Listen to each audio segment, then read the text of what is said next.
बच्चों, मेरा नाम संतोष शर्मा। आज हम 5वीं क्लास में पाठ 14 के बारे में अध्ययन करेंगे। जो पाठ का नाम क्या है बच्चों? खाने से पचने तक, चबा चबा कर खाना।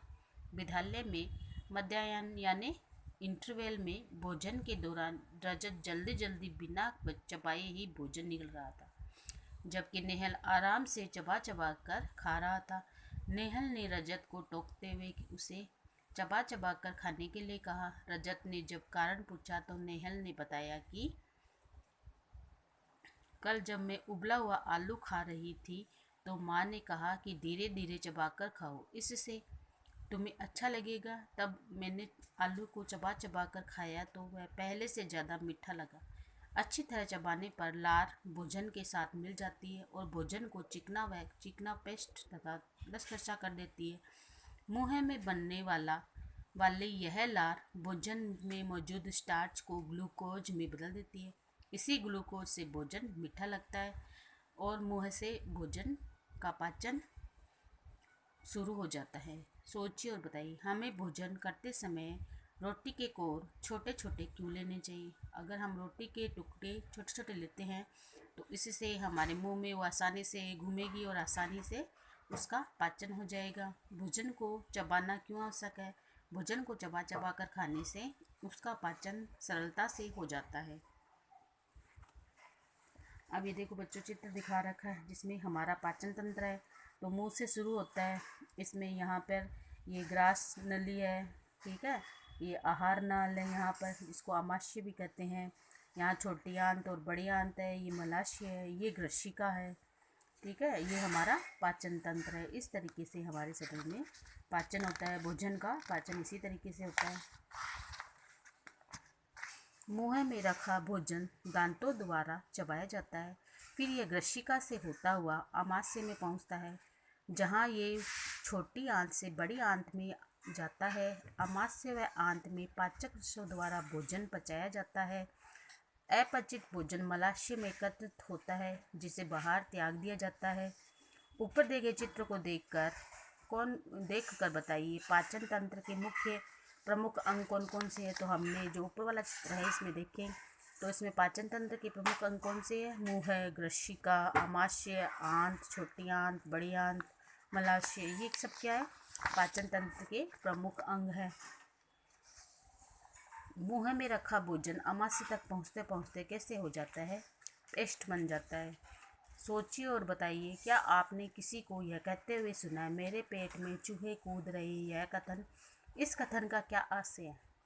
तो हमने कई बार सुना है, हम खुद बोलते हैं बच्चों कि हम अपनी मम्मा को बोलते हैं कि मेरे पेट में चूहे कूद रहे हैं। तो इसका अर्थ है तेज़ भूख लगने पर बच्चा यही बोलता है कि मेरे पेट में क्या कूद रहे हैं? चूहे कूद रहे हैं। आपको भूख का एहसास कब कब होता है? जब आप बहुत ज़्यादा खेलते हो, घूम के फिर के आते हो बाहर से, और तब आपको क्या लगती है? भूख की एहसास होता है। अगर आपको एक दिन खाना नहीं मिले तो क्या होगा? एक दिन खाना नहीं मिले तो हम क्या हो जाएंगे? बीमार हो जाएंगे। बीमार होने पर ग्लूकोज पानी के घोल पर घोल कर क्यों दिया जाता है? ग्लूकोज क्या होता है? तुरंत ऊर्जा देता है और उसका पाचन भी तुरंत हो जाता है, इसलिए ग्लूकोज को पानी घोल कर दिया जाता है। ग्लूकोज से तुरंत ऊर्जा। जब हम भोजन किए हुए 4 से 5 घंटे हो जाते हैं तो भूख लगने लग जाती है, क्योंकि हमारे द्वारा खाया हुआ भोजन पच जाता है। भोजन से हमें ऊर्जा मिलती है। यदि हम पूरे दिन खाना नहीं खाते हैं तो कमजोरी महसूस होने लगती है। रजत एक बार बीमार होने पर अस्पताल गया। वहाँ पर देखा कि बेड पर सो रहे बीमार व्यक्ति के हाथ में नली लगी हुई थी। पास ही में एक प्लास्टिक की बोतल और पानी जैसा पदार्थ भरा था। यह बोतल नली के साथ जुड़ी हुई थी। यह देखकर रजत ने डॉक्टर से पूछा, यह क्या है? डॉक्टर साहब ने बताया कि इन्हें कमजोरी आ गई, अतः तुरंत ऊर्जा देने के लिए ग्लूकोज चढ़ाई जा रही है। देखो बच्चों, यहाँ पर इसको ग्लूकोज चढ़ाई हुई है। बीमार व्यक्ति से ग्लूकोज चढ़ाते हुए। खाने में आयरन। एक दिन कक्षा में शिक्षक पढ़ा रहे थे कि मीरा का मन नहीं लग रहा था। उसको कमजोरी महसूस हो रही थी। उसको सांस लेने में परेशानी हो रही थी। बार बार होठों पर जीभ हिला रही थी। मीरा को ऐसा करते देख शिक्षक उसके पास गए और उसके स्वास्थ्य के बारे में बातचीत की। ऐसा कब कब से हो रहा है? मीरा ने बताया कि 2-3 दिन पहले वह बीमार हुई थी।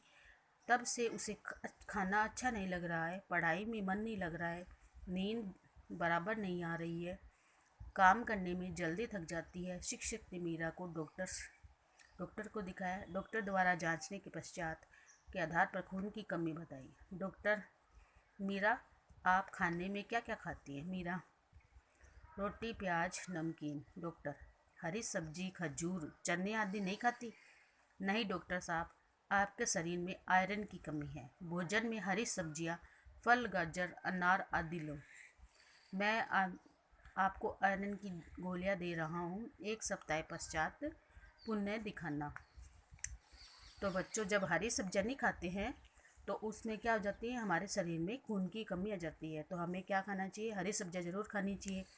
केवल नमकीन मीठे से खाना नहीं खाना चाहिए, केवल प्याज से खाना नहीं खाना चाहिए, ठीक है ना।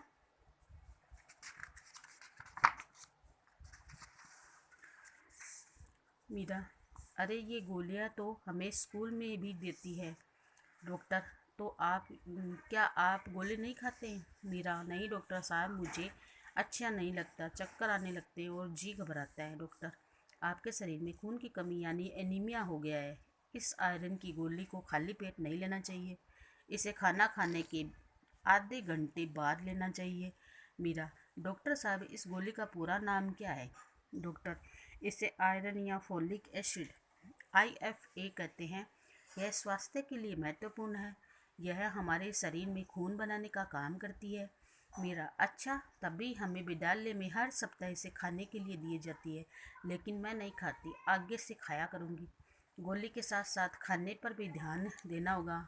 अनाज, दालें, तिल, हरी सब्जियाँ, अखरोट, बादाम, अमरूद, मौसमी पिंड, खजूर, दाख, मछली, लीवर आदि के आयरन अधिक होता है। इसे अपने भोजन में शामिल करो, जिससे आयरन की कमी दूर हो सकेगी। इसके बाद यह गोली भी नहीं खानी पड़ेगी। सोचिए, मीरा की कमजोरी क्यों महसूस हो रही थी? क्योंकि उसे एनीमिया हो गया और खून की कमी थी। मीरा जैसी बीमारी के लक्षण आपने किस किस में देखा हो? जो बीमार लोग होते हैं उसमें ये लक्षण पाए जाते हैं। शरीर में आयरन की कमी न हो, इसके लिए हमें क्या करनी चाहिए? पत्तेदार हरी सब्जियाँ, बादाम, अखरोट और अमरूद, मौसमी पिंड, खजूर, दाख, सब इन सब का सेवन करना चाहिए। खाद्य पदार्थ समूह में खाद्य पिरामिड। हम भोजन में बहुत सी चीज़ें खाते हैं, यहाँ कुछ ऐसी ही चीज़ें दिखा रखी है। मक्की चने की दाल, मूंग की दाल, चावल, दलिया, बैंगन, दूध, दही, मटर, गाजर, आम, पपीता, सेव, पालक, भिंडी, पोहा, करेला, लौकी, पनीर, छाछ, मावा, अंडे, मांस, मछली, रोटी, ब्रेड आदि। आप चाहे तो इसमें और भी खाने की चीज़ें जोड़ सकते हैं। दिए गए समूह में इन चीज़ों को बांटिए। हरी सब्जियाँ जितनी भी है उनके नाम, जैसे पालक है, पत्ता गोभी है, मटर है, पुदीना है, ये सब लिखेंगे। दूध के उसके उत्पाद, दूध, दही, छाछ, मक्खन, फल, आम, खजूर, है ना, और अंगूर, अनाज, सारे अनाज, मांस, अंडे, ये सब। इन खाद्य समूहों से अगर हम आवश्यक मात्रा में खाद्य सामग्री हमारे भोजन में सम्मिलित कर ले तो निश्चित रूप से हमारे शरीर को जरूरी पोषक तत्व जैसे कार्बोहाइड्रेट, प्रोटीन, वसा, विटामिन की खनिज मिलते रहेंगे। क्या खाए और क्या नहीं खाए, कितना खाए, जैसे ये पिरामिड बना रखा है बच्चों। जैसे कम खाए, कम क्या खाए? घी, तेल एवं मीठा भोजन, उसको क्या खाना चाहिए? कम खाना चाहिए। सीमित खाए, दूध, दही, छाछ, पनीर, मक्खन आदि, मछली, मांस, मूंगफली आदि क्या करनी चाहिए? सीमित मात्रा में खाने चाहिए। खूब खाए, पालक, गोभी, टमाटर, गाजर, आलू आदि, सेब, केला, अंगूर, पपीता, नारंगी आदि, इनको क्या करना चाहिए? बहुत ज़्यादा मात्रा में खाना चाहिए। और सर्वाधिक खाए में क्या है? रोटी, दालें, चावल, दलिया, खीच, पोहा, सूजी आदि। खाद्य पिरामिड बनाया हुआ है, तो इसको आज चित्र आपको भी बनाना है। इस खाद्य पिरामिड को देखकर और जाने कि हमें क्या व कितना खाना चाहिए। नीचे दिए गए पिरामिड में कम खाए लिखना है हमें, सीमित खाए जो अभी मैंने बताया, अधिक मात्रा में, सर्वाधिक मात्रा में क्या करना चाहिए वो बताया। कृमि नियंत्रण, तो बच्चों आज हम इतना ही करेंगे, आगे वाले पार्ट का चर्चा हम कल करेंगे। धन्यवाद।